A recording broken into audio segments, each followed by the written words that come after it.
Hi, everybody. I'm Lisa Keslar, and I'm here on behalf of Cheers for Charity New Hampshire, and I get to be here with my dear friend JoAnn. Hi, JoAnn. Lisa, yeah, I'm JoAnn Burchuk with Lighthouse Physical Therapy, and we are very looking forward to talking with Alexis today from the Waysmeet Center at UNH. And so welcome. Please introduce yourself and tell us all about your organization. Sure. Thank you all for having me first. I'm glad to have this conversation with you. I think actually I'll tell you about the Waysmeet Center, starting first with its name. We do several things here at the center. And the reason we got our name Waysmeet is because this is a place where so many people come together and get to know each other where they might not naturally in the community. So we have a lot of volunteers here who are students, but we also have a lot of volunteers who are older community members. And so they get to meet with each other. We also have some activities in our community room that also bring people together, both the patrons at our food pantry and our volunteers and other community members, which is really nice. So let me back up a little bit now and tell you that the Waysmeet Center has about 3 floors, and we do 3 different things. So in the basement, we have a food pantry called the Cornucopia Food Pantry, where we feed people every week, 3 times every week, actually, 3 days. And we've modified how we do that during COVID, but we're hoping in June to go back to an in-person shopping experience where we feel we can offer the most dignity to our patrons as possible. And then we also, on the upstairs floor, we host 8 students in an intentional residential community. So the students live here together and they build a community, a supportive community as they're moving through school. Then on our main floor, we have a community room. It was built about 20 years ago, and we offer it hosting to many different groups. So sometimes we host our own events in there, but sometimes we just offer it to community members looking for space to have a program that will serve the community. Well, that's wonderful. Wow, that you guys have a lot going on. So, well, let's start with the basement. Let's talk about the food pantry. So, how does somebody qualify to be able to go shopping in your food pantry? Yes, for sure. So our objective is to feed people with dignity, as we said. And in order to do that, we invite anyone from the community who is hungry to call us and make an appointment to come and get food. So we work with the New Hampshire Food Bank, and we also work with community organizations who receive food from their communities and then bring it to us.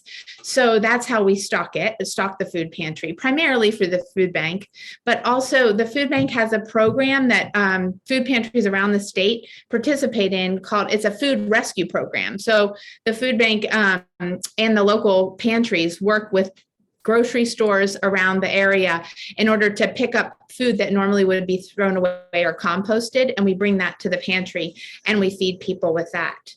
So I think you were going to ask me another question. No, I just said nice. That's I love that. You know, why throw so much away when somebody is perfectly good food still, and you know, somebody could take advantage of that and feed their family. Exactly. It helps us feel like we're helping people and helping the earth, and really gives us access for our patrons to more local produce, or to more produce, which is something that they really enjoy. And sometimes we have funds to buy that from our donors. And sometimes we have funds from a great new grant in New Hampshire called New Hampshire Feeding New Hampshire. So sometimes we have that grant money that we can use to buy local produce, which we also really appreciate. Our patrons get really excited about that. But it's nice to have the regular weekly donation of fruits and vegetables from the grocery stores too. Now, do you have people that will be dropping food off as well, or do you get most of it from the local stores and the food bank? One of the things, I just came to Waysmeet in September, and one of the things I love about Waysmeet is that people all over the area seem to know that they can bring food here and it will get to people who are hungry. And so we receive food from everybody, you name it, and we probably have received food from them, which is really great. But we do have a regular either the food bank drops off in Dover an order that we put in, or we drive to Manchester and pick up an order we put in. And that's what we rely on for a lot of our staples. So all of the non-perishable foods like cereals and canned goods you would expect to need every week. We rely on them for the regularity, but then it's always important for us to have those drop-offs that are unpredicted as well. And we actually, one of the communities, Madbury, they bring us food every week. And so they just people in the community drop off food in a particular place, and then they have a weekly drop off with us. But then I just had some students moving out from UNH, and they just dropped a bag on my desk of food from their dorm room. And we also just made, this is a first time, but today some folks from facilities management, or I guess from custodial services maybe, just dropped off a pickup truckload full of food from all the people moving out from apartments and dorms on campus. So that'll be really nice. And there were some unique foods in there that we don't always get that I think people will appreciate getting in their boxes. That's awesome. Yeah, you do get them from all sorts of places. Yes. I have a question for you, if you don't mind, Alexis. Sure. I recently heard a little bit about sort of the food insecurity with two groups that people don't think of very often, and that includes students at UNH, and it includes some of the staff at UNH. Can you talk a little bit about that? About how the need exists right in our backyards?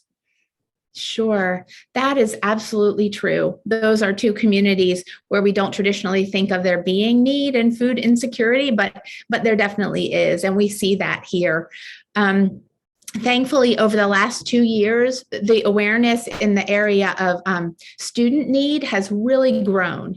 And so there's more knowledge around the community and at UNH that that's really a place where students are struggling and that we have the capability to meet those needs. So we now have, our food pantry has partners on the UNH campus and in the area who are trying to meet that student need better. It's kind of have to come at it from a few different areas because you also want to avoid issues of stigma around needing to go to a food pantry. So we also have a unique opportunity where we work with someone in a department in UNH where they can sort of set up a station where students in need can sort of grab and go. And that's really handy because then it's anonymous, really.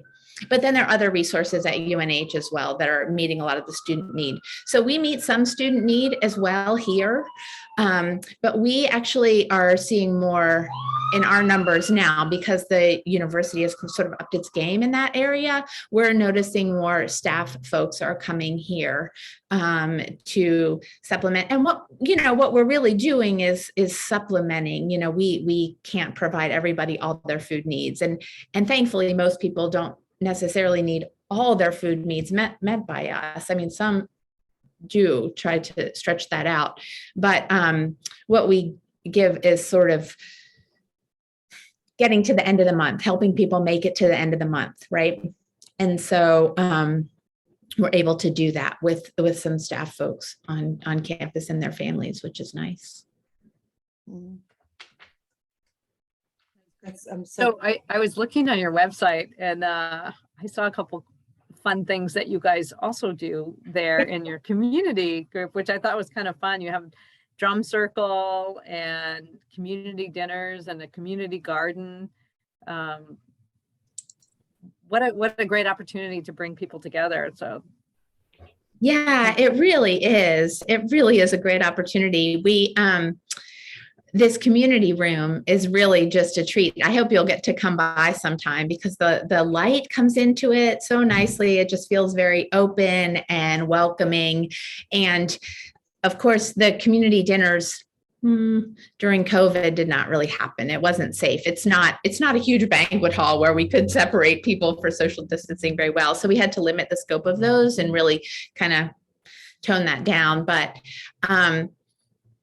hopefully there will be a time when we can pack that room full again, because those are really places where everyone can kind of relax together and get to know each other and build relationships that it feels like a natural way to do that, and to become close with folks who you might not encounter in your everyday life otherwise.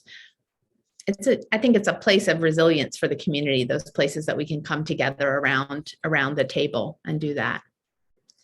And then the other events that happen in there, the small groups have been able to start meeting again. So that's really great. Nice. I think what you do is so important for our neighbors and for our community. It just makes a difference in so many different ways. So it's so cool to learn more about it in more detail. What are the things that you need most? If someone said, "Hey, how can I help with Waysmeet?" How can they help? Yes, great. Well, we have a couple of ways that you can help. The first thing is we are working on some renovations to our building. So we have renovated the food pantry 2 months ago. It's incredible. The number of volunteers we had was, I can't remember the exact number right now. I should know that. But a lot of people helped us clean the entire basement and then paint it. And then we also received a grant from the Food Providers Network in order to lay a floor that is easily cleaned and kept up and just is professionalized. And then we also were able to upgrade our electricity so that we could support all the refrigerators and freezers that we need to serve our patrons. So we're very happy about having completed that renovation, but now we're really, the community space that we have, the room is only 20 years old, but the kitchen that we use to serve the room is very, very outdated. And so we're hoping to get together the supplies and the volunteer efforts and perhaps a professional to lay a floor, but we really have some work to do in that area. So if you have resources or skills that you would like to share with us, it's a very small kitchen, so it's not unmanageable, but that's one thing we're really hoping to do soon. And then the other thing is that if you would like to volunteer with us, we always have something going on. So you can contact us from our website. It's easy to get in contact with us and volunteer. So those are the two main things, our financial resources and our volunteers. And of course, if you find yourself with wanting to do a food drive or donate some food, reach out to us as well. Because like I said, we're always happy to receive that. That's awesome. That's probably specifics on what are the best things to donate. Because Yeah. I'm sure there's some items that you get way too many of and other items not enough of. So yes. And what actually happens is we go through periods. So we'll have a period where we have a lot of one thing and we need these sort of other things. And then we'll get those things and we'll go back and we need this thing. So it is helpful if you want to collect food to reach out to us and ask what we're in need of at this moment for sure. Yeah, someone gave me a great example once. They said, when you think of donating to food, and I didn't even think with this, they said a lot of people will donate mac and cheese. And what they don't think about is then you need butter and milk.